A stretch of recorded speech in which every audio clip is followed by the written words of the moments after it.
¿Hasta qué punto nuestra narrativa subjetiva realmente significa algo para el cuerpo?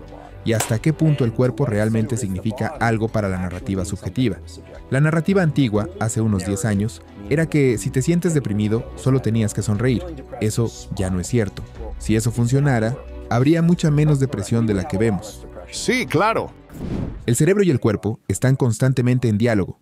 Existe la idea de que cuando estamos deprimidos, tendemos a adoptar posturas más defensivas. Cuando nos sentimos bien, tendemos a estar en posturas más relajadas y extendidas. Todo eso es cierto. Pero eso no significa que solo por ocupar una postura extendida voy a cambiar mi mente completamente. Ese puede ser un primer paso. Puedes pensar en ello como dos engranajes que se entrelazan. Es un engranaje el que hace girar al otro, pero luego necesitan coordinarse entre sí antes de que puedas poner en marcha todo el sistema. Funcionan juntos. Exactamente. Subjetivamente, hay una forma en que el pensamiento subjetivo y el pensamiento deliberado son muy poderosos sobre los estados de la mente y el cuerpo. Para responder a tu pregunta, ¿puedes pensar que el baño de hielo no está frío? Para responder a eso, hay un par de cosas que son importantes. Primero, profundicemos un poco más sobre qué son los pensamientos. Los pensamientos surgen espontáneamente todo el tiempo. Aparecen como una conexión a Internet mal filtrada, pero los pensamientos también pueden ser introducidos deliberadamente. Por ejemplo, ahora mismo, puedo decirte que pienses en algo. Puedes decidir escribir tu nombre. Si piensas, voy a decidir escribir mi nombre, puedes hacerlo. Ese es un pensamiento deliberado, lo que quiere decir que puedes introducir un pensamiento. De la misma manera, creo que es muy difícil controlar los pensamientos negativos directamente al intentar suprimirlos. Generalmente, tienden a querer seguir surgiendo todo el tiempo, pero podemos introducir un pensamiento ¿Puedes positivo. tener dos pensamientos al mismo tiempo? Probablemente Solo no. puedes tener un pensamiento a la vez. Sí, pero son muy Vienen y van, rápidos. así que tienes que ser constantemente intencional y deliberado sobre lo que piensas. De lo contrario, un pensamiento espontáneo volverá a surgir basado en tu experiencia, en lo sensorial, en cómo te sientes, cómo percibes algo o tu entorno. Simplemente seguirá apareciendo. Entonces, ¿cómo logramos deliberadamente tener pensamientos positivos más a menudo? Soy un gran fanático del wellness y creo que es una gran comunidad, pero tiende a funcionar en absolutos y no hay muchas definiciones operativas, como decimos en ciencia. Y me encanta tu pregunta porque estás realmente llegando al fondo del asunto. Estás pidiendo las definiciones operativas. Una de las ideas más peligrosas en el wellness y en la psicología popular es que tu cuerpo escucha cada pensamiento que tienes. Imponer eso a las personas Wow. es algo terrible. Wow. Es muy desafiante. No creo que la gente deba intentar suprimir sus pensamientos negativos. Sin embargo, creo que hay un gran valor en introducir esquemas de pensamiento positivo. Ahora bien, la razón de eso no es solo porque lo pienso así, sino porque hay una base neuroquímica para controlar el estrés y hacerlo más tolerable, así como para extender la capacidad de uno para mantenerse fuerte en periodos de esfuerzo, y eso está relacionado con la vía de la dopamina. La molécula de la dopamina es una recompensa. Se libera en el cerebro cuando ganas un juego, cierras un trato, conoces al amor de tu vida, tienes A amor alguien en le tu gusta vida tu foto. o completas algo. La dopamina es una recompensa. La mayor parte de la liberación de dopamina no proviene de lograr metas. En realidad, se libera cuando estamos en camino hacia nuestras metas, cuando estamos en la búsqueda de nuestras metas y pensamos que estamos en el Esa es camino la razón por correcto. la que muchas personas se deprimen después de alcanzar una gran meta, porque sienten que deberían sentir algo más grandioso. Piensan, me sentí bien por 2 minutos. Eso es todo. Los triunfadores saben cómo vincular la dopamina al proceso de A la esfuerzo. búsqueda, las tareas del día a día, el crecimiento, las lecciones, las pérdidas. Puede ser el caso de algunos éxitos en el camino. Mi colega Carol Dweck, en Stanford, estudia la mentalidad del crecimiento y las características principales de la mentalidad de crecimiento realmente son dos cosas. Una es que no estamos donde queremos estar ahora, pero queremos estarlo en el futuro. Y eventualmente sabemos que lo vamos a lograr porque somos capaces. El otro aspecto es vincular una sensación de recompensa al proceso No de recompensa el esfuerzo en sí. resultado, recompensa el esfuerzo. Así es, si observas a los verdaderos triunfadores, personas que son consistentemente buenas en lo que hacen, no llegan a su punto máximo y luego tienen depresión, caen y regresan, y su vida es un ciclo de altibajos. En realidad, las personas que están constantemente en esa trayectoria ascendente son aquellas que asocian la dopamina al propio proceso de esfuerzo. De hecho, uno de los estudios originales de Carol sobre el descubrimiento de la mentalidad de crecimiento fue con unos niños a los que les encantaba hacer problemas de matemáticas que sabían que no los podían resolver correctamente. Es como las personas que aman los rompecabezas, pero en este caso sabían que no podían resolverlo correctamente y les encantaba hacerlo. Y de manera incidental, o quizás no tanto, estos niños son fantásticos en matemáticas cuando hay una respuesta correcta porque sienten cierta recompensa del proceso de esfuerzo. Lo genial de la dopamina es que se controla de manera muy subjetiva. Todos podemos aprender a secretar dopamina en nuestro cerebro en respuesta a cosas que no queremos hacer. Es de una manera puramente subjetiva. Es nuestra interpretación. Y es nuestra interpretación, pero tiene que estar vinculado a la realidad. No debes confundirte. No debes pensar en el esfuerzo que estás realizando.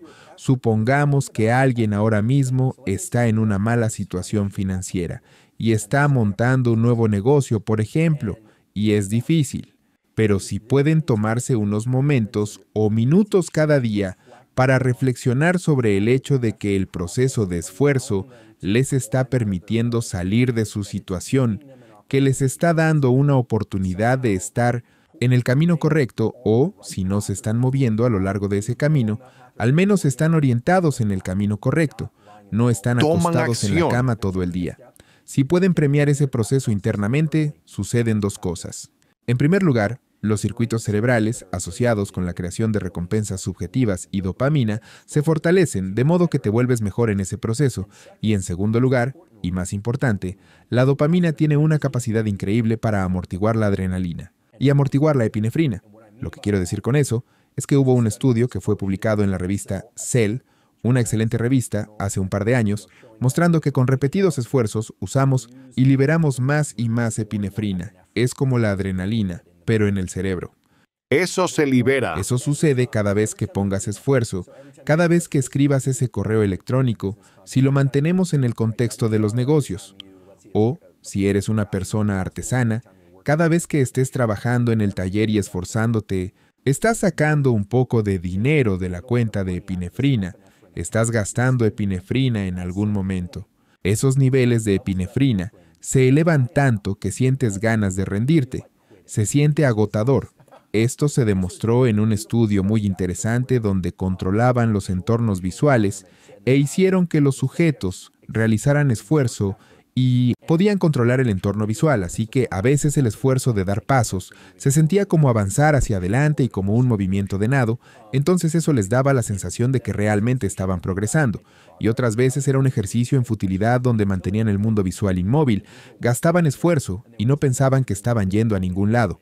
La epinefrina subía cada vez más y eventualmente renunciaban. La dopamina es capaz de contrarrestar esa epinefrina y darte a ti o a cualquiera la sensación de que podrías continuar e incluso la sensación de que quieres continuar. Y esto se ve en el fútbol. Ese es un buen ejemplo. Digamos que dos equipos juegan el Super Bowl, ambos equipos ponen el máximo esfuerzo todo el tiempo, dando lo mejor de ellos. El equipo que gana, de repente, tiene la energía para saltar por todos lados, celebrar durante días. Pueden hablar sin parar. Eso no es glucógeno ni energía almacenada de ningún tipo, era energía neural. Y lo que sucede es que el esfuerzo es muchísima adrenalina y más adrenalina, y eventualmente la gente simplemente se rinde. La dopamina es capaz de suprimir eso, y así estás gastando esfuerzo, pero lo haces desde un lugar donde sientes que tienes energía para ello. Así que necesitamos dopamina para mantener el esfuerzo en marcha. Así es. La dopamina no se trata solo de la recompensa. Ese es uno de los mayores conceptos erróneos. La dopamina tiene que ver con la motivación y el impulso. Es como un motor que te impulsa en el camino. ¿Cómo conseguimos más dopamina? Practicas liberando dopamina en tu mente de manera subjetiva. ¿Cómo? Esa es una gran pregunta. En primer lugar, hay formas de obtener más liberación de dopamina a través de pensamientos, drogas o suplementos. Quiero dejar en claro que hay una droga, en realidad hay dos drogas, que causan una liberación masiva de dopamina. Se llaman cocaína y metanfetamina. Eso es lo que nos vuelve adictos. El problema es precisamente que la cocaína y la metanfetamina estimulan tanta liberación de dopamina que la droga se convierte en la única fuente.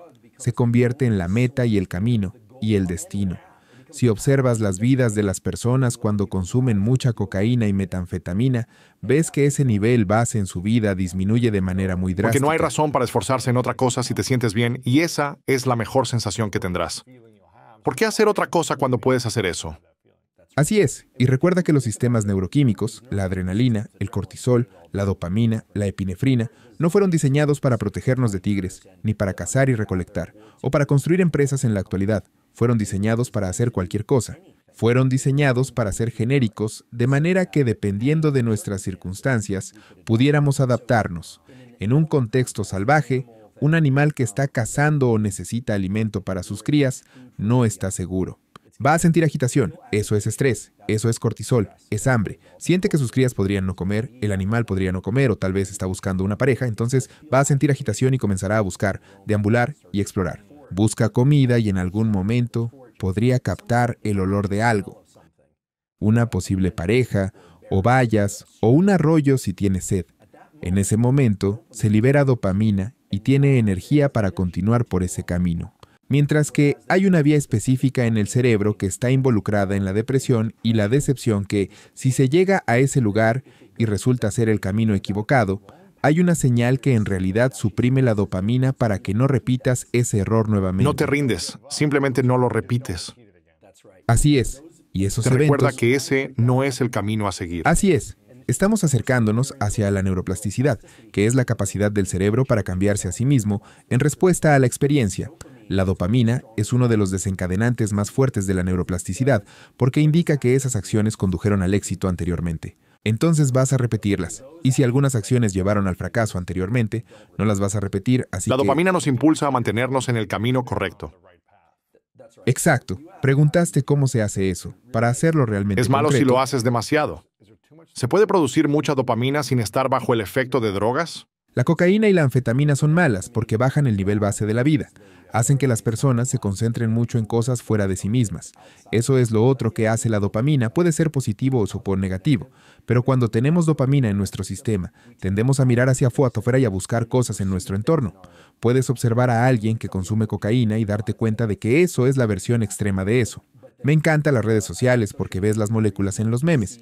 Dicen cosas como, tienes que actuar como los tiburones los lunes, o no puedo recordar las cosas específicas.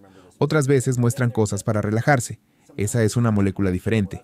Esa es la serotonina, pero la dopamina es la molécula de la motivación. La epinefrina es esfuerzo. Así que si vamos a desglosar esto de manera muy concreta, diríamos que la adrenalina y la epinefrina tratan sobre el esfuerzo. Solo esfuerzo sin una etiqueta subjetiva, ya sea un esfuerzo bueno o malo, ya sea que haya estrés o no. Persiguiendo algo que deseas hacer es simplemente ejercer esfuerzo. La dopamina trata sobre la recompensa, pero más aún sobre la motivación y la búsqueda de recompensas. ¿Cuál es la diferencia entre un hábito y un comportamiento y en cuál deberíamos centrarnos más para llegar a dónde queremos estar? ¿Cambiar nuestros comportamientos o cambiar nuestros hábitos? El hábito es un subconjunto del comportamiento. Es un subconjunto bastante estrecho. De hecho, si miras la verdadera definición científica, Wendy Wood de la Universidad del Sur de California es la experta mundial en hábitos y ella lo definiría de manera bastante rígida. Es algo que haces automáticamente sin ningún esfuerzo. Conscientemente te das cuenta de que lo estás haciendo bien, como cuando preparas el café por la mañana con la cafetera y presionas los botones. Ni siquiera recuerdas si usaste el champú y piensas, ¿ya me lavé el cabello? Llegaste al trabajo y no sabes cómo llegaste allí. Porque estás en piloto automático. Esas son las actividades rutinarias, como desinfectarse las manos si estás trabajando en un hospital y ni siquiera te diste cuenta de que lo hiciste. Piensas, ¿ya lo hice? Esos son hábitos. Creo que ha habido mucha emoción y crecimiento en la prensa popular que te dice que un hábito es cualquier cosa que deseas repetir. Y creo que en realidad muchas de las cosas que pensamos y de las que hablamos casualmente como hábitos probablemente son más de la categoría de rutinas, que es diferente. Es como si vas al gimnasio, es realmente un hábito, probablemente recuerdes haber decidido ir al gimnasio y lo haces a la misma hora. Quizás lo hagas mucho, pero empezaría a llamar a muchas de estas cosas más bien rutinas si quieres hablar de manera no académica. Eso es como un tema interno, no a todos les importa, pero creo que es interesante la distinción en los procesos que impulsan uno frente al otro. Yo estudio el comportamiento, que es como una supercategoría. Está incluso por encima de las rutinas o hábitos, donde todo cambio de comportamiento requiere que diferentes comportamientos ocurran. Algunos van a ser automáticos, otros van a ser rutinas y algunos van a ser decisiones únicas, que tienen grandes implicaciones para tu vida. Así que realmente creo que tener todas esas categorías en mente cuando pensamos en el cambio es muy importante, en lugar de centrarnos únicamente en una u otra. ¿Cuál es la definición de un comportamiento? Esa es una pregunta interesante. ¿Qué es un comportamiento? Un comportamiento es una acción que realizas. En realidad, todo es comportamiento. Si está dentro de tu cabeza, no es un comportamiento, eso sería un juicio. Pero cualquier acción real que hagas es un Cualquier comportamiento. acción que tomes. ¿Cuáles son algunos de los comportamientos más comunes que tenemos que nos frenan? ¿Y cuáles son los comportamientos que alteran el rendimiento? Pensé que ibas a decir lo más común y Los eso es comportamientos respirar. más comunes que nos frenan y los comportamientos más comunes de los triunfadores exitosos en los negocios y el deporte. ¿Cuáles son esos comportamientos en los que tienden a apoyarse versus los que mantienen a las personas estancadas? Voy a comenzar con algunos de los comportamientos más mantienen comunes que nos estancados. mantienen estancados. Sí, creo que los comportamientos comunes donde nos quedamos atrapados tienen que ver con las resoluciones de año nuevo, más comunes, que hacemos eso para cambiar esos Sí, comportamientos en los por que nos quedamos supuesto. atascados. Las cosas más comunes en las que nos quedamos atascados están relacionadas con nuestra salud, ¿verdad? No estamos tomando buenas decisiones sobre lo que comemos, lo que bebemos, si fumamos, si somos físicamente activos. Esos son puntos muy comunes donde nos atascamos, al igual que las finanzas. Queremos tomar buenas decisiones financieras diariamente sobre cómo gastamos nuestro dinero, cómo ahorramos o a quién le damos nuestro dinero. Esos son lugares donde las personas a menudo se quedan atascadas. Podemos quedarnos atrapados en malos ciclos sociales. Empezamos hablando de relaciones, así que creo que ese es otro lugar donde nos quedamos atascados, ya sea porque sentimos que somos demasiado tímidos, no somos personas que dicen sí a todo, estamos conociendo a las personas equivocadas, estamos en las relaciones equivocadas. Esa es otra área donde nos atascamos. Creo que la educación y la carrera son una categoría que pondría juntas porque una cosa sigue a la otra. Si eres estudiante, estás tratando de lograrlo, pero a menudo nos atascamos en no estudiar con rigor y en no dedicar el tiempo ni la concentración necesaria. Y luego eso se traduce en el trabajo, donde no somos tan productivos como podríamos ser y no nos estamos Los preparando para el triunfadores y éxito. la élite logran todas sus metas y persiguen sus sueños. ¿Cuáles son esos comportamientos que hacen realmente bien? Nunca he entrevistado a esas personas y no les he pedido una lista de todos sus comportamientos. Así que en lugar de responder tu pregunta perfectamente, lo que voy a hacer es contarte algunos de los comportamientos que la investigación muestra que llevan Sí. a grandes resultados y ciertamente he visto muchos de los mejores triunfadores donde pienso, oh, así es como lo hacen. Es genial. Creo que una de las cosas más importantes es apoyarse en la estructura en lugar de esperar simplemente seguir el mantra de Nike de solo hacerlo. Y por cierto, cuando hablaste de cómo estás entrenando para tu maratón, me di cuenta de que inmediatamente hablaste de todas las estructuras que Horarios, tienes. estructuras, responsabilidades, coaching. Invertí dinero en todo eso para que hubiese más inversión y así tener la obligación de presentarme. Eso está muy arraigado en mí, porque si quieres alcanzar tus metas, tienes que programar las cosas que Desglosarlo. debes hacer a ¿Cuál es el diario objetivo y diario? pensar, ¿Cuándo lo vas a ¿para hacer? cuándo? ¿Qué te va a motivar a hacerlo? ¿Qué ¿Quién está en va a juego para ti? observarte mientras lo ¿Qué está haces? en Todo juego eso para en otras detalle. personas? ¿Cuál es el propósito superior? Que si no haces esto, ¿a quién vas a perjudicar? ¿Y quién te está haciendo Absolutamente. responsable? Tienes a tu entrenador involucrado. Entonces, Son la ese tipo estructura de es cosas. uno de los principales temas académicos. La investigación muestra que te ayudará a obtener más resultados. Sí, y hay muchas partes de eso y podríamos desglosar cada una de ellas y hablar sobre esos estudios. Algo popular es que a menudo la gente dice que tiene una gran meta o un gran sueño. Creo que si dijera que tiene una meta grande, y por cierto, eso está bien. Es bueno establecer metas desafiantes, pero tienes que descomponerlas en lo que vas a hacer esta semana o lo que vas a hacer hoy. Piensa en cuáles son esas partes componentes y cómo avanzar mucho más. Eso fue investigado por el difunto Alvin Chura de Stanford. Fue un gran pensador que realizó algunos de los trabajos pioneros en esto. Acabamos de hacer un experimento de campo con miles de personas que querían ser voluntarias por 200 horas al año y se habían comprometido con ese objetivo y descubrimos que solo con enviarles recordatorios, no para ser voluntarios 200 horas al año, sino para ser voluntarios 4 horas a la semana, llevó a un rendimiento mucho mejor. Ese cambio realmente simple hizo la diferencia. Debes pensar en la forma en que te comunicas. Cuando invitas a alguien a empezar a ahorrar $5 al día en lugar de $150 al mes, obtienes una aceptación mucho más alta. Pero es lo mismo. Son pequeños cambios de enfoque donde debes desglosarlo en componentes manejables, porque es más difícil posponerlo. Puedes ver cómo es factible y no se siente Entonces, abrumador. estás diciendo que si mi objetivo es ahorrar o invertir $105 al mes o lo que sea, la mejor forma no es decir que voy a invertir $105 al mes, sino lo voy a hacer con $5 al día. No puedo recordar son cuál es la escala. 150 porque hay 30 días en un mes. $150. En lugar de decir que voy a ahorrar o invertir $150 al mes, engaña a tu cerebro diciendo que vas a invertir $5 al día. ¿Qué pasa cuando decimos eso? Muchas más personas consideran que son capaces de hacer eso. Piensa en todas las cosas increíbles en la vida que son expresiones solo de ti. Por ejemplo, la canción que escuchas una y otra vez mientras estás en tu 13ª hora jugando videojuegos, a las 4 de la mañana con todas las luces apagadas tratando de no despertar a tus compañeros de cuarto, o las recomendaciones que compartes con tus amigos sobre los 6 principales podcasts de comedia que están de moda ahora y que escuchas de camino al gimnasio. O incluso tu nuevo corte de pelo, que puede o no ser un épico corte de los años 90, y espero que lo sea. Todo lo que te hace feliz. Tú marcas la diferencia. State Farm cree que el seguro debería funcionar de la misma manera. Tu plan, tu cobertura, necesitan ser personalizados para ti, y debes tener la capacidad de elegir el plan que deseas, eligiendo las opciones que se ajusten a ti, como construir tus pólizas de hogar y auto. Eso es exactamente de lo que trata el plan de precios personales de State Farm. Obtén la cobertura que deseas a un precio accesible solo para ti. ¿Estás listo para personalizar las cosas? Llama o visita statefarm.com hoy para crear tu plan de precios personales de State Farm. Los precios varían según el estado. Las opciones seleccionadas por el cliente, disponibilidad y elegibilidad pueden variar. $150 es demasiado para algunas personas. Suena grande. Empiezas a pensar que vas a tener que recortar algunos gastos y cosas así.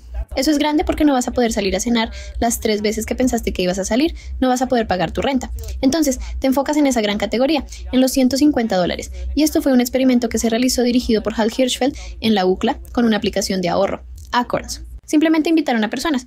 Algunas fueron asignadas al azar y les preguntaban si querían ahorrar $5 al día o $150 al mes. Es literalmente el mismo resultado. Les iban a quitar $150 de sus cuentas. Sí.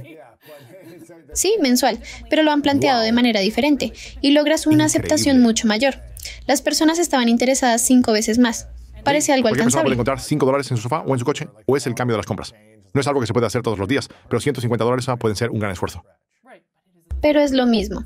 Y esa meta desglosada es realmente Así importante. que es como si estuvieras haciendo ejercicio y en lugar de decir que vas a correr 50 kilómetros a la semana, eso puede parecer mucho, pero puedes decir que vas a correr menos por día. 3, 4 o 5 kilómetros Al día, sí. Y eso es más factible que pensar en el gran número, ¿verdad? Es interesante. ¿Cómo podrías aplicar eso en otra área de la vida? ¿Qué piensas en términos del ejercicio, las finanzas y las relaciones? No sé. Creo que puedes desglosar la mayoría de los grandes objetivos en sus partes componentes. Puede que no sea tan simple como rehacer los cálculos literalmente, pero podrías querer una mejor relación y quieres pasar más tiempo de calidad con tu pareja. Pueden intentar pasar mucho más tiempo de calidad juntos este año. Primero, puedes concretarlo más. Entonces, supongamos que tienes un objetivo mensual. Podría ser algo así como querer asegurarte de salir al cine, tener 5 citas juntos al mes para tener ese tiempo a solas. Eso podría significar que salen cada viernes más un sábado y les parece divertido. Y eso significa salir una vez a la semana por algún tiempo y luego 2 veces a la semana. Pueden planear cuándo son las citas y todo se vuelve más manejable y alcanzable. Debes planificar tus horarios. Esas son las partes componentes que realmente se suman para alcanzar tus objetivos finales. Yo siempre pienso en lo que tengo que hacer en la semana o qué es lo que tengo que programar los siguientes días. No pienso en lo que tengo que hacer en los próximos 3 meses. Solo digo, ¿qué puedo hacer en los próximos días y qué viene mañana? Y veo la semana completa y pienso en cómo gestionar mi tiempo. Al final de la semana puedo ver lo que creé y estar orgulloso de ello y planear la próxima semana. El tiempo seguirá pasando y en 3 meses vas a mirar atrás y decir, oh, mira todos esos pasos que di para llegar a donde estoy. Quiero completar el maratón de Los Ángeles. No, es una broma. Completarlo es la meta, pero mi objetivo es completarlo en 5 horas. Bien, eso es apoyarse en la estructura. Hay que desglosar la estructura. Quiero añadir otra estrategia súper importante que creo que muchos de los triunfadores utilizan y que la investigación respalda. Y creo que esta también es enormemente subestimada y de alguna manera se relaciona con lo que mencioné antes, que es el lema de Nike, de solo hazlo. Eso no es del todo correcto. Creo que realmente es un malentendido relacionado con eso. La idea proviene de la investigación de Ayelet Fishbach de la Universidad de Chicago y Caitlin Woolley de Cornell, Y lo que demostraron es que si le preguntas a la gente cuando tienen un gran objetivo, qué enfoque van a tomar para intentar alcanzarlo, la mayoría de las personas dice algo así como, voy a buscar la ruta más eficiente. Se trata de la eficiencia, cuál es el camino más efectivo hacia ese objetivo final y cómo perseguirlo. Y un pequeño porcentaje de personas dice algo diferente. Dicen, intento encontrar una manera de disfrutar mientras llego a ese destino final. Divertirse. Muchas personas pueden querer correr un maratón y mientras algunos están entrenando en el gimnasio, se suben a la cinta y se esfuerzan al máximo. Sí, mientras que otra persona dice, voy a salir a correr con un grupo de corredores. Vamos a recorrer lentamente el maratón en los senderos más hermosos que conozco. Lo vamos a hacer juntos. Quizás incluso descargue buen material de lectura antes de ir para escuchar algo divertido. Esos son caminos realmente diferentes, ¿verdad? Uno podría ser más eficiente que el otro porque no tienes que coordinarte con otras personas. Lo haces todos los días, vas a saber exactamente tu kilometraje. Va a estar todo muy controlado. Pero resulta que si no lo disfrutas, no vas a persistir. Han realizado experimentos en los que demuestran que si animas a las personas a elegir la manera más divertida de perseguir un objetivo de ejercicio o estudio es mejor. Ese estudio lo hicieron con estudiantes en clase de matemáticas, dándoles actividades divertidas que estaban sucediendo en el fondo. Podían usar marcadores, escuchar música y comer bocadillos en lugar de solo esforzarse al máximo. Las personas logran más porque persisten más tiempo cuando encuentran maneras de hacer que sea divertido hacerlo. Pero malinterpretamos esto. Pensamos que no lo necesitamos. Pensamos que eso es cosa de niños. Creemos que solo podemos seguir adelante. Pero eso es incorrecto. En última instancia, no lo haremos. Y eso es por la impulsividad, porque sobrevaloramos la experiencia presente en comparación con las ganancias a largo plazo. Es difícil. Tienes que encontrar ese equilibrio. Afortunadamente, yo estaba en mis 30 años entonces, y cuando estás en tus 20s y 30s, puedes arreglártelas con menos serotonina en tu sistema. Ahora necesitas más serotonina. ¿Qué haces semanalmente para obtener más serotonina? Dormir una cantidad adecuada es clave. La práctica que más me ha servido no ha sido una práctica meditativa. Hay dos prácticas. Una se llama yoga nidra, que no involucra ningún movimiento. Literalmente significa sueño de yoga. Lo descubrí hace unos 5 años. Simplemente escuchas un guión, hay muchos guiones en YouTube, y la respiración está involucrada, pero es realmente un escaneo corporal. Aprendes a entrar en una relajación profunda. Hago esto 1 o 2 veces al día. Si me despierto y no he dormido lo suficiente, lo hago. ¿Por 5 o 10 Hay minutos? un guión de 20 minutos que me gusta. También hay un guión de 10 minutos. Puedo darte los links a esos videos si las personas están interesadas.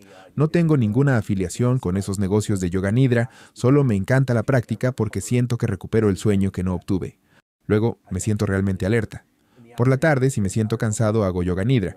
También implica algunas intenciones, que tienen un tipo de componente de pseudo-autohipnosis. Tengo un colega, David Spiegel, en el departamento de psiquiatría, que realiza hipnosis clínica. Estas intenciones que hacemos en estados de profunda relajación son conocidas por tener efectos positivos en el pensamiento y la acción. Se ve reflejado en la mitigación del dolor e incluso en los resultados del cáncer de mama. El trabajo de David ha demostrado eso. No estamos haciendo hipnosis de escenario con un péndulo. Estamos hablando de autohipnosis o hipnosis médica.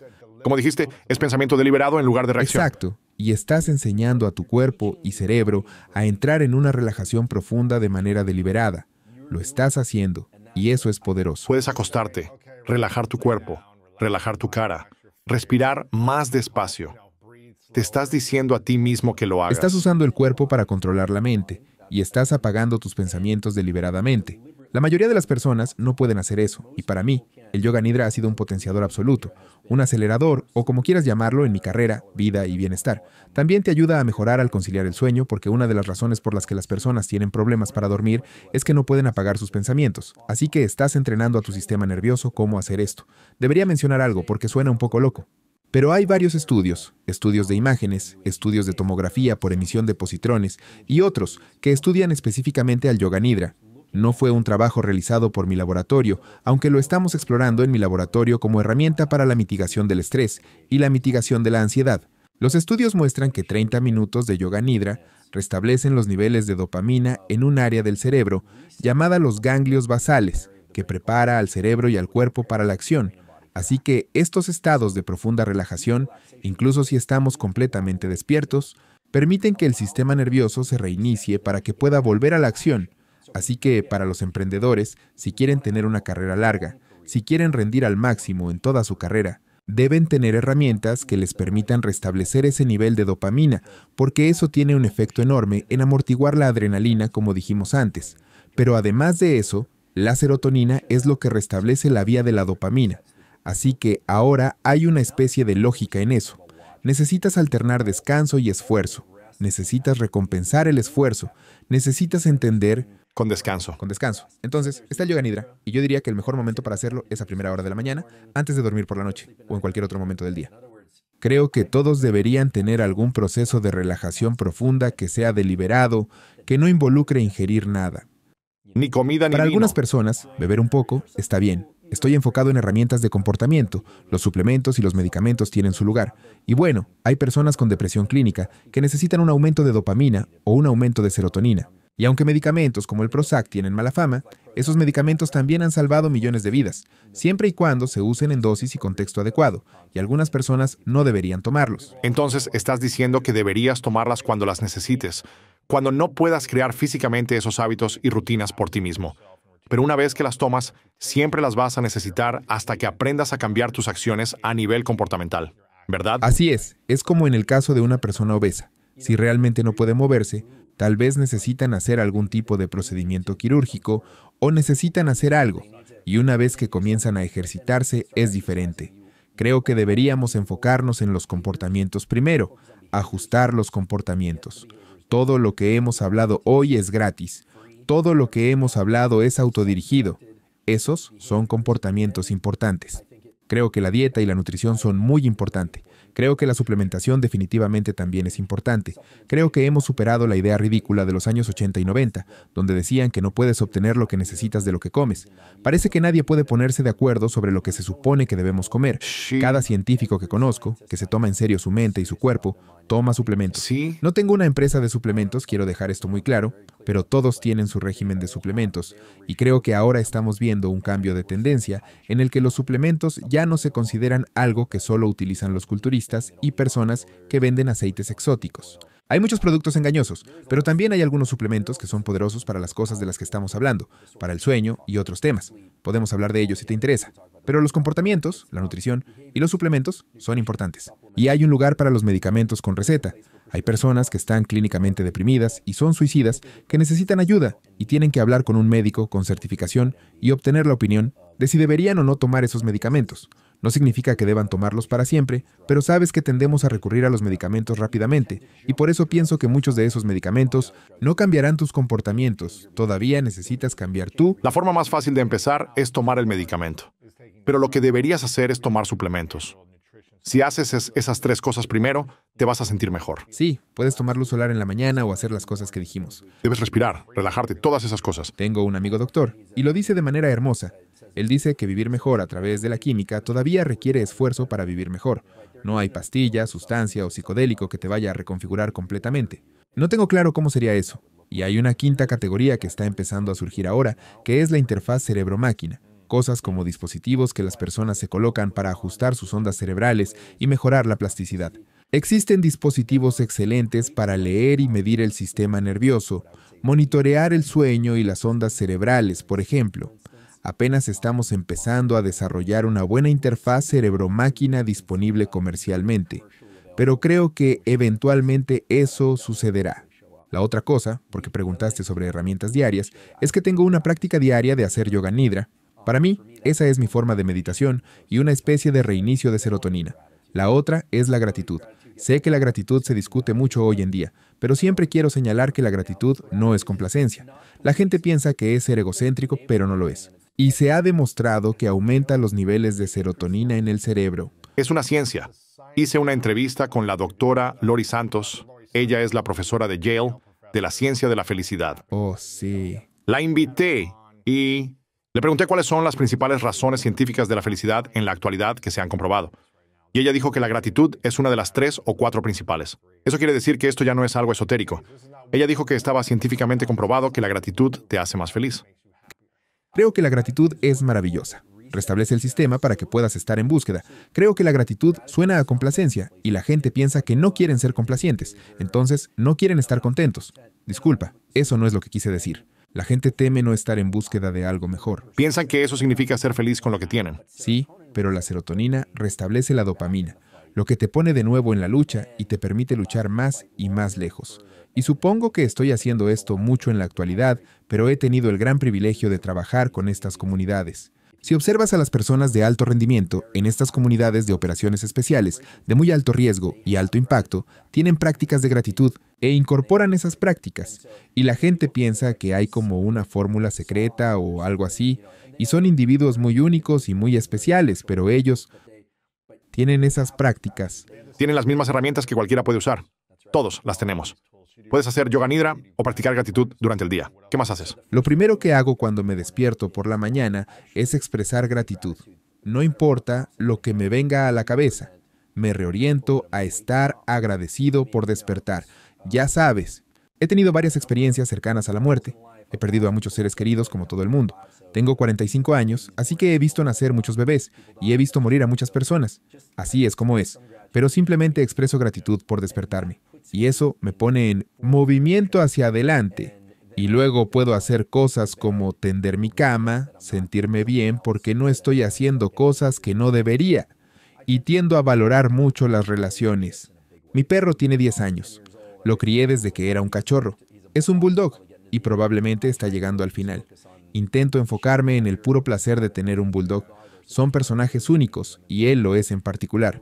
Me enfoco en ese tipo de cosas. Me gusta pasar tiempo con personas o simplemente trato de pensar en los mentores, en las personas que me llevaron a donde estoy.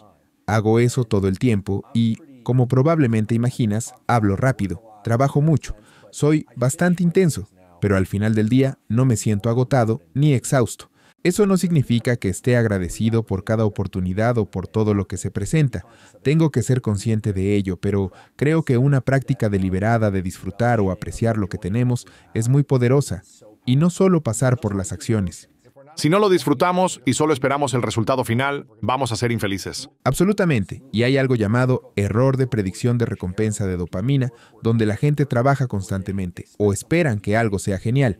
Y al hacer eso, en realidad elevas el nivel de dopamina requerido para que se sienta bien cuando lo logras. Por eso hay personas que logran grandes cosas y se quitan la vida.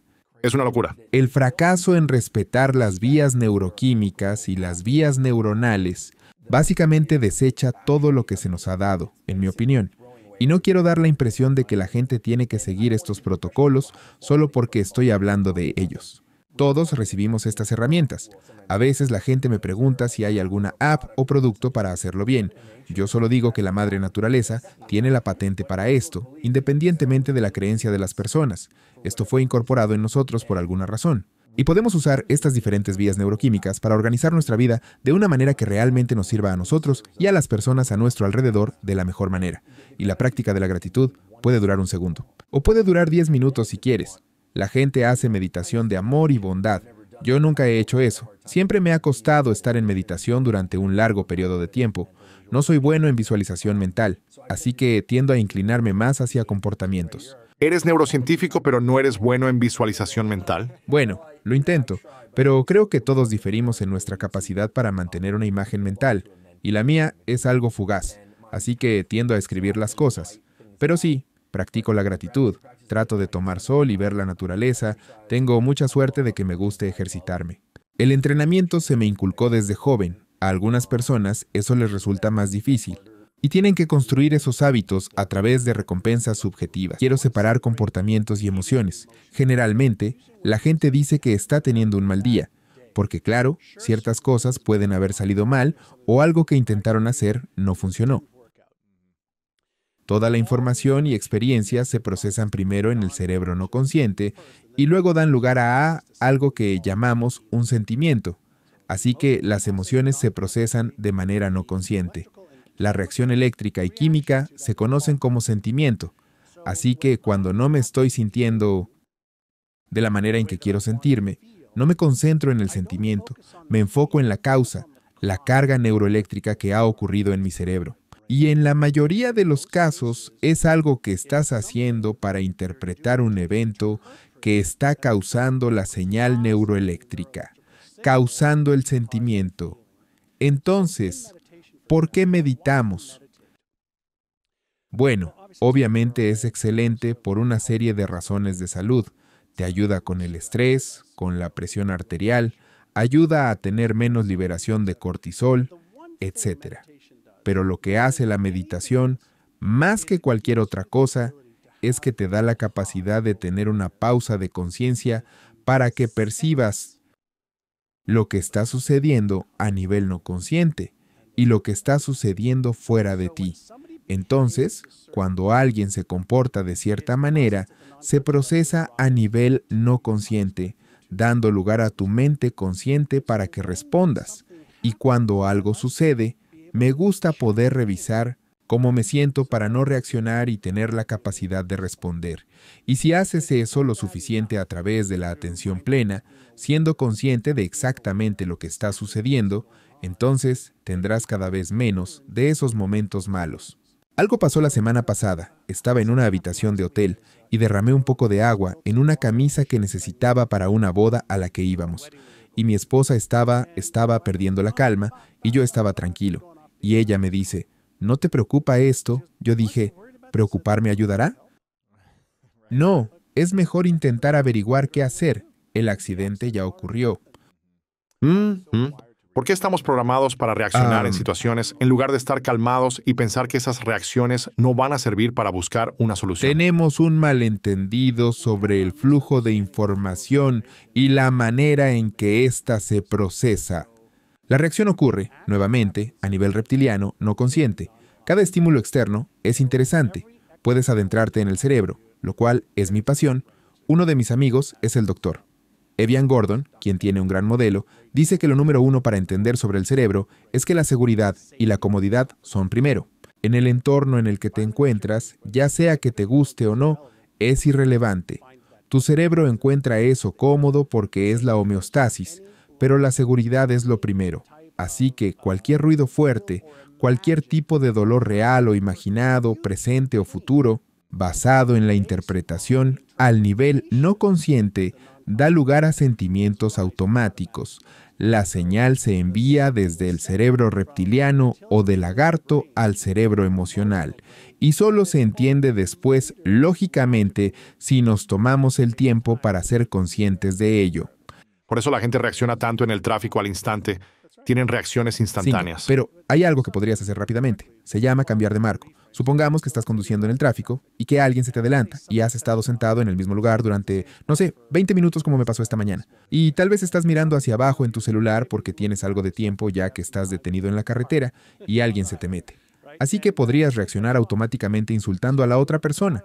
No puedes creer que acaba de hacer eso y usas toda esa energía, el cortisol, la epinefrina, la adrenalina que fluye por tu cuerpo y causa estrés en tu cuerpo. O puedes pensar, bueno, ¿y si esa persona acaba de enterarse de que su perro murió y solo está tratando de llegar a casa rápidamente? Entonces, está bien si él o ella se metieron delante de mí, o recibieron una llamada diciendo que su madre se cayó. ¿Cambiarías la forma en que te sentiste al respecto? La respuesta es sí, probablemente, y la razón es porque cambias el marco. Así que puedes aprender a crear marcos para ti mismo de cómo ves el mundo, cómo ves el fracaso, cómo ves el esfuerzo, cómo ves tus hábitos. Puedes crear marcos por adelantado que realmente te puede servir a través de la conciencia y la respuesta en lugar de la reactividad, y eso es lo que muchas personas no hacen. Si quieres regresar y ser un atleta profesional, ¿qué aprendes a hacer? Responder de diversas maneras con antelación o a través de la práctica, para que cuando llegue el momento del juego, hagas inconscientemente lo que necesitas hacer. Sí. Y yo solía reaccionar mucho cada vez que sentía que alguien me estaba atacando, físicamente o verbalmente en el juego. Solía reaccionar y quería golpear a la gente y responder. Si me golpeaban de una manera extraña, siempre quería tener la última palabra, ¿sabes? El último golpe. Y mis entrenadores siempre me entrenaban porque siempre me penalizaban. Siempre era el segundo en ser penalizado, pero no era el primero que hacía la falta. Entonces empecé a entrenarme y a visualizar lo que podría suceder en el juego. Sabía que alguien podía recibir un golpe. Alguien me podía golpear, morder, me podían hacer cualquier cosa. Y sabía que podía mantenerme tranquilo y concentrarme en la siguiente jugada o podía responder y recibir una penalización por eso. Y empecé a entrenar mi mente, viéndolo en el futuro como si ya estuviera ocurriendo. Y eso realmente me ayudó a no reaccionar. Esa es realmente una de las mejores maneras. Es un proceso de comportamiento cognitivo donde practicas de antemano cualquier cosa buena o desafiante. Y lo que es realmente sorprendente es que hay algunas investigaciones recientes sobre la consecución de metas y la capacidad. En el pasado solía enseñar y también visualizar mis objetivos, ya sea mi cuerpo, salud, relaciones, dinero, caridad, lo que sea, solía visualizar el resultado. Y algunas de las investigaciones más recientes ahora muestran que, además de visualizar el resultado, visualices los obstáculos. Y en el pasado, cuando hablábamos de la ley de la atracción, decíamos que no tenías que visualizar los obstáculos, porque los ibas a atraer hacia ti. Pero no, tu cerebro es mucho más inteligente que eso. Así que si tienes una creencia que está en tu camino, una historia que te detiene, una circunstancia, referencias, algo que te está impidiendo lograr algo, observa lo que ya sabes que te está reteniendo. Puedes creer que no eres digno, o creer que no eres lo suficientemente inteligente o lo suficientemente bueno. No crees que tengas suficientes habilidades, que eres demasiado joven o demasiado viejo, que eres demasiado esto o demasiado aquello, o no lo suficientemente esto, no lo suficientemente aquello. Así que aborda eso y di, está bien, aquí hay un obstáculo. Voy a visualizar ese obstáculo siendo real, y voy a visualizarlo simplemente moviéndose a un lado y avanzando hacia mi meta. El mero acto de reconocerlo libera la tensión neuronal alrededor. Si haces eso una y otra vez, lo que tu cerebro empieza a ver es que sí, hubo dificultad. Y por eso vale la pena crear un patrón neuronal en torno a esa nueva dificultad, porque la verdad es que estamos en piloto automático todo el tiempo. Estamos simplemente sobreviviendo el día en piloto automático. Y al cerebro le encanta cualquier cosa que le haga sentir curiosidad. Al cerebro le gusta cualquier cosa novedosa. Al cerebro le gustan los desafíos. Antes me estabas preguntando sobre una de las compañías de entrenamiento cerebral aparte de la nuestra. Me preguntaste si funcionaba de verdad. Te dije que sí, que es un ejercicio para tu cerebro. Y si puedes fortalecer los patrones neuronales de verte a ti mismo, enfrentando un obstáculo y superándolo, ¿qué crees que eso hace por tu confianza en ti mismo y tu seguridad?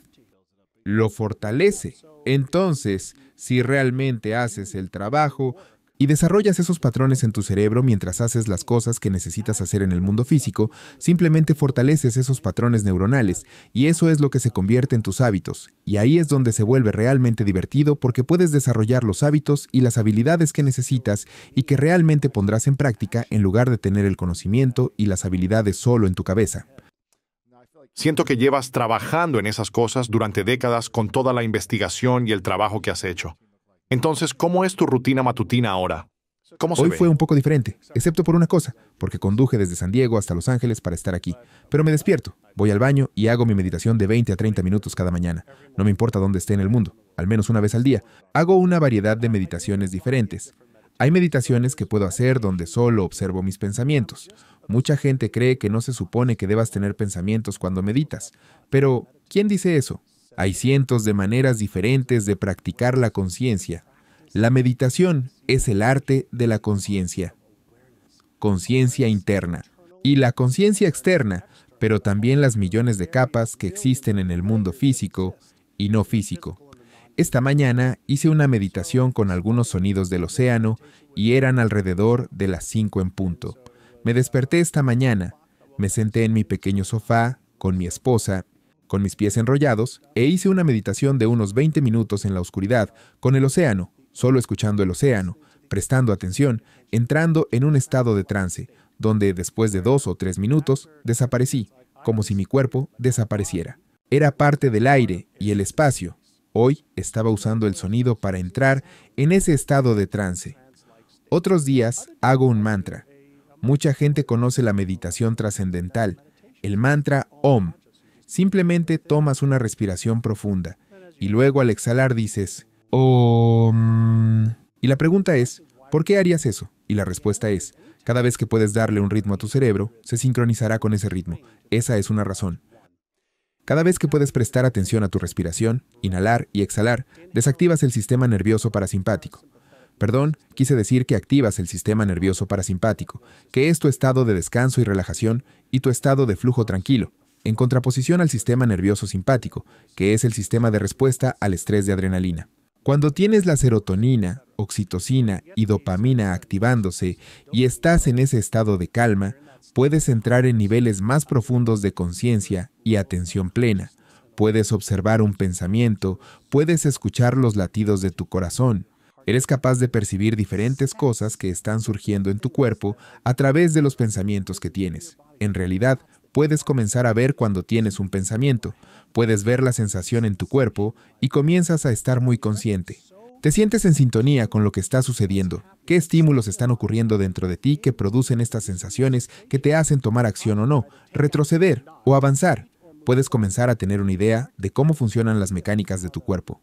Entonces, lo hago por eso. A veces pongo a algunos cantos de los monjes tibetanos y canto con ellos. Así que uso sonido o a veces estoy en silencio. Uso respiración. Lo hago con los ojos abiertos o cerrados por 5 minutos, 10 minutos, 30 minutos. Así que practico el arte de estar en control de mi respiración. No solo respirando, sino siendo uno con todo el universo y sintiendo un estado de conciencia diferente al normal al que estamos acostumbrados. No es sueño y no es conciencia plena. Estás en un estado alterado de conciencia y puedes entrar en capas más y más profundas de energía, de las cuales todo está compuesto, todo está conectado. Obviamente tenemos nuestro cuerpo físico, pero el espacio entre tú y yo ahora mismo son solo paquetes vibrantes de energía. Puedes acceder a diferentes capas de toda la inteligencia e información que ya existen en el universo en contraste con los recuerdos que tenemos en nuestro cerebro. Y eso es mágico. Me encanta. ¿Por qué estás tan programado de esta manera? ¿Qué te hace estar tan obsesionado con esta información y querer compartirla con 1,000 millones de personas? Cuando tenía 5, 6, 7 años, me mudé de Israel a Montreal. Hablaba hebreo, pero no inglés ni francés, y durante 2 años y medio me sentí tonto. Sentía que no era lo suficientemente inteligente, ni lo suficientemente bueno, y se burlaban de mí cuando era niño. Eso me llevó a involucrarme con pandillas callejeras desde los 12 hasta los 16 años, mientras estaba en Montreal, Singham. Traficábamos drogas desde Florida, hacíamos allanamientos, teníamos una pequeña pandilla callejera, éramos unos 12, y nos metíamos en muchos problemas. Mi camino era la cárcel o la morgue, una de las dos. Y hay muchas personas exitosas que tienen ese tipo de historia por alguna extraña razón. Y a los 19 años conocí a un mentor, se llamaba Alan Brown, era un desarrollador inmobiliario. ¿Seguías en Me mudé de Montreal? Montreal después de años de vivir así. Finalmente me liberé y me mudé de Montreal a Toronto, que está a unos 560 kilómetros. Todavía seguía en Canadá.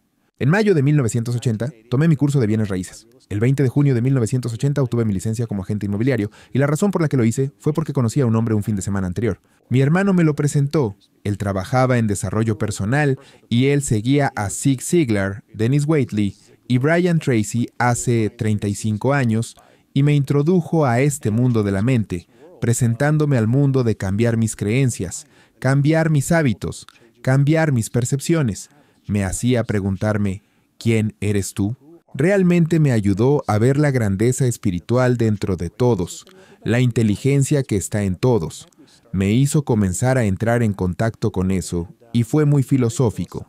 Y no tenía la evidencia que tenemos hoy sobre la afirmación, visualización, meditación, mindfulness, programación subliminal, creación de hábitos y todas las diferentes metodologías de las que todos hemos oído hablar, ya sean los astronautas que fueron a la Luna inicialmente y entrenaron sus cerebros, o los músicos que lo han hecho, o los atletas que lo hacen. La ciencia ahora es fenomenal en cuanto a lo que está sucediendo. Y mientras estaba construyendo mis propias empresas, las construí entrenando a mis empleados, no en las habilidades que necesitaban, sino en lo espectaculares que eran como seres humanos. Y les decía que la grandeza estaba dentro de ellos y que podían entrenar su cerebro para tener esa creencia. Puede que no tuvieran la habilidad o el conocimiento, pero si tienes la creencia de que puedes, lo harás y lo debes hacer. Puedes crear un hábito.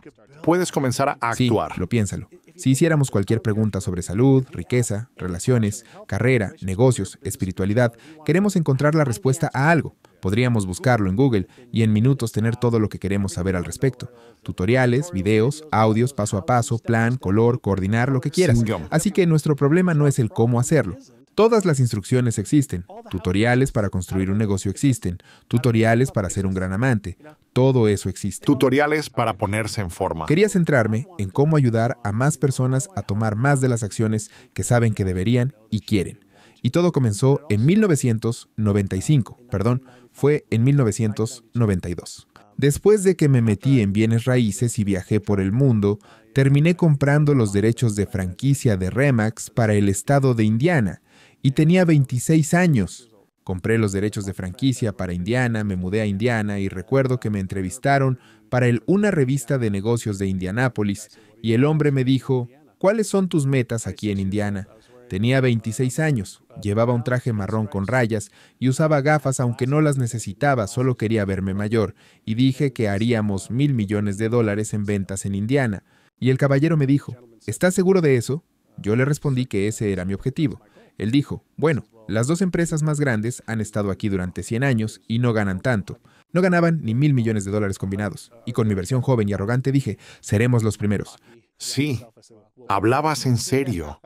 Lo decías de Él verdad. no lo podía creer. 3 semanas después, la revista de negocios de Indianápolis sacó un artículo, todavía lo tengo en casa, y decía que había establecido una meta de $1,000 millones. Eso fue en mayo de 1992, y alcanzamos $1,000 millones en ventas 5 años después. Y estábamos estancados, pero ese era un gran lugar para estar estancados. Pero no era porque no nos esforzamos lo suficiente. Estábamos atascados porque la gente comenzó a alcanzar los límites superiores de su esquema financiero, los límites superiores de sus creencias, los límites superiores de sus formas habituales de hacer las cosas. Así que, independientemente de cuánta más información les diéramos, simplemente estaban en sus límites.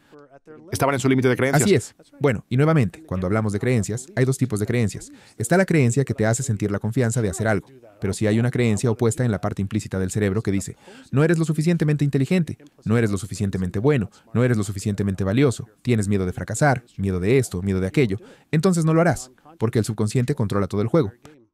Y entonces, comenzamos a reentrenar las mentes de nuestros agentes después de que hicimos un evento. 75 agentes pagaron, creo que fueron $2,000 o $3,000 para participar en un programa de reentrenamiento mental de 6 meses. Esos 75 agentes aumentaron nuestras ventas en $100 millones. Y nos pusimos de acuerdo para enseñar eso a toda la compañía.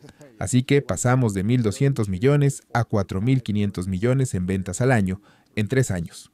Al trabajar en el cerebro en lugar de lo que necesitaban hacer, y así me volví bastante informado en comprender un poco acerca del cerebro. Y después me retiré en el año 2003, tras construir un par de empresas, después de llevar Bamboo.com a la bolsa en 1999. Y quería simplemente enseñar lo que había aprendido y empecé a involucrarme con algunos de los mejores neurocientíficos y neuropsicólogos del mundo, físicos cuánticos, biólogos moleculares. Solo quería entender la mecánica de cómo funcionaba todo. Entonces, visualizo en primera persona lo que está sucediendo en mi cerebro y dónde, y después lo visualizo en tercera persona, si repito una afirmación que no creo, y escucho una pequeña voz en mi cabeza diciendo que esas tonterías, quiero saber por qué sucede eso. Sé que eso no es cierto, pero ¿cuáles son los sistemas que se activan tan pronto como crees que no es cierto?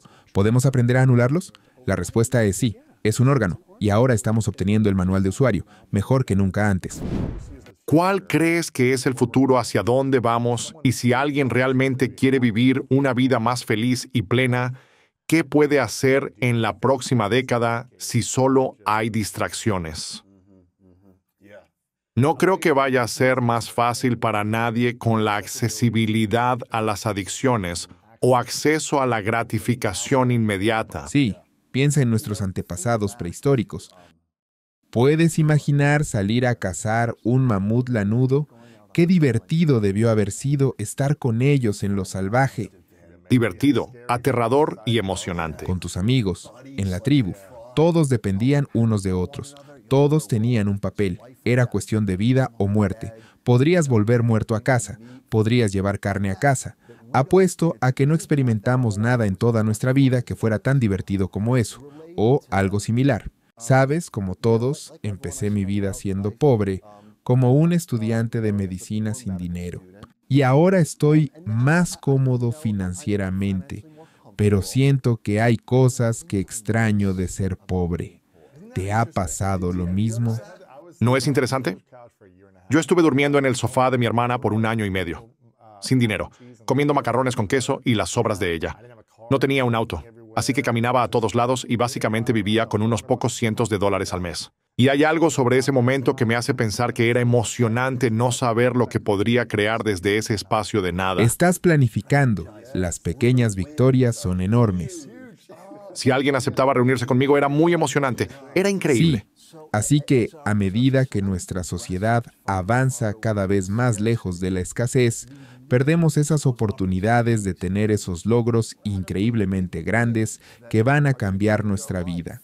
Así que comemos en exceso comida chatarra, Pasamos tiempo con placeres triviales y sin sentido en nuestros celulares porque las cosas grandes ya no están en nuestra vida. Ya no se trata de encontrar fuentes de alimento para sobrevivir. Ahora se trata de ¿cuántas vistas voy a obtener con mi última publicación? No es lo mismo. Entonces, ¿qué podemos hacer en los próximos 5 o 10 años a medida que estas distracciones se vuelvan más comunes? Tenemos que pensar en el significado. Tenemos que pensar en lo que es significativo. Así que para mí, escribir libros se ha vuelto muy significativo y es agradable y difícil, y a veces me hace sentir miserable, lo cual es bueno. Tienes que encontrar algo que sea difícil, que involucre fracaso, porque así de difícil es. No puedes elegir una vida fácil, no es lo correcto. ¿Qué pasa si elegimos una vida Nos fácil? volvemos miserables, aburridos, gordos, enfermos, diabéticos, todas esas cosas terribles. ¿Tienes un capítulo o algo aquí que hable sobre el significado y encontrar significado? De eso se va a tratar mi próximo libro. Eso va a estar en el siguiente libro. ¿Escribiste sobre la mente inconsciente? Este trata sobre la mente inconsciente, sí. ¿Qué es la mente inconsciente frente a la mente consciente? Muchas personas han visto estas imágenes de la mente como un iceberg, donde hay una parte muy pequeña sobre la superficie y enormes masas debajo de la superficie. Esa es la mente inconsciente. La mente inconsciente es responsable de todo lo que ocurre dentro de nuestras cabezas, sobre lo cual no tenemos control. Emociones, entusiasmo, interés. La mayoría de las personas no piensan en esto. No controlas en qué te interesas, ¿sabes? ¿Cómo? ¿A alguien le serio? gusta el fútbol? Bueno, personalmente a mí no me gusta el fútbol. No hay nada que pueda... Bueno, me gusta un poco sí, pero no demasiado. Pero no hay nada que pueda hacer para volverme apasionado por el fútbol. Quiero desafiarte en esto y dime si estoy equivocado. Nunca me gustó el Ajá. fútbol. Lo jugué cuando era niño y luego dejé de jugarlo cuando estaba en segundo año de preparatoria, cuando empecé a jugar al fútbol americano. Y nunca me interesó ver fútbol de nuevo. La única vez que me interesó el fútbol fue durante el Mundial cuando decidí unirme a todos, ver un partido y apoyar a Estados Unidos, ¿verdad? Pero nunca quise verlo de nuevo hasta hace unos años. Le estaba contando algo de eso a uno de nuestros productores aquí, Mike. Fui a un par de partidos del AFC, el equipo de soccer Los Ángeles Football sí. Club, y fue increíble. La energía, la experiencia. Llegué a conocer a los jugadores y me interesé en el deporte del fútbol. Y quería ir a más partidos. Entonces, ¿cómo se interpreta eso? Si no estoy interesado y luego me intereso Bien, en algo. entonces hablamos sobre un pastor que se tomó el mes libre y de repente la idea le llegó. Esa idea vino de su mente inconsciente. No lo desenterró, ¿verdad? Le Correcto. llegó. Fuiste al partido de fútbol y te dieron un regalo. Te dieron el regalo de la emoción. Sí. No trabajaste por eso. Mucha emoción. Eso fue un regalo de tu mente inconsciente. Y por eso la confianza es tan importante. Tenemos que confiar en que estos regalos llegarán. Si tratamos de presionar hacia nuestra mente inconsciente y la forzamos a darnos cosas, se va a revelar. Tenemos que atravesar el proceso. Tienes que decir que eres un copiloto, o tal vez eres el piloto. Quizás el otro chico es el piloto y está a cargo, pero debes darte cuenta de que no puedes controlar todo, que tienes que estar abierto a los regalos que vienen del subconsciente. Es como sentir curiosidad por la vida. Decide probar algo.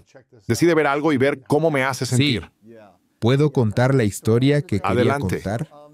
Hice una charla TEDx Sí. y es muy Sí. importante y ¿Fue hace 4 años? practiqué eso todos los días durante un mes. Eso es genial. Singham, Estuviste gracias. asombroso. Todos los días durante un Bueno, mes. 5 días a la semana, cuando iba al trabajo, lo primero que hacía, a primera hora de la mañana, era repasar ese discurso. Entonces, llegué al lugar, hicimos un ensayo general, me subí al escenario y estaba dando mi discurso. Cuando mi mente quedó en blanco, Wow. a mitad del camino. No recordaba nada. Estaba sudando ¿Fue en en el el ensayo ensayo general. No recordaba nada y estaba aterrorizado. Y había una cena esa noche, pero no fui. Regresé a mi habitación de hotel y estaba memorizando todo de nuevo. Luego llegó el día del evento y estaba a punto de salir. Y me di cuenta que no eludí. No fui perezoso. Hice todo lo que pude. Y no fue suficiente. Entonces le dije a mi mente inconsciente que estábamos todos juntos en esto. Le dije que fuese mi amigo y me ayudara. Reconocí que no tenía el control y estaba contento cuando mi mente inconsciente me apoyó, pero me ayudó como un amigo. no como un sirviente. No le ordené, le pedí. Entonces, ¿qué les pasa a las personas que son extremadamente controladoras en su vida versus las personas Sí, que ceden? a esas personas controladoras no les va bien. ¿En serio? Y muchas veces la mente inconsciente tiene sentido del humor. Conoces sobre el lapsus freudiano, ¿verdad? Muchas veces el lapsus freudiano revela una verdad que intentabas ocultar, pero la mente inconsciente dice, mala suerte. Sí, Lo entonces dice. las personas siempre intentan tener control. Su mente inconsciente está constantemente saboteándolas. Entonces la mente inconsciente tiene el control. Compartimos el control y necesitamos... Necesitamos trabajar como una Sí, asociación. es una asociación. Y si intentas ser el tirano como las personas que tienen mucho control, la mente inconsciente va a jugar contigo. La única manera en que lo aprendí fue por la valentía de mi familia y de mí mismo para poder intentarlo, para fallar, para lograr cosas que no logré en ese momento, para sentir el dolor del crecimiento.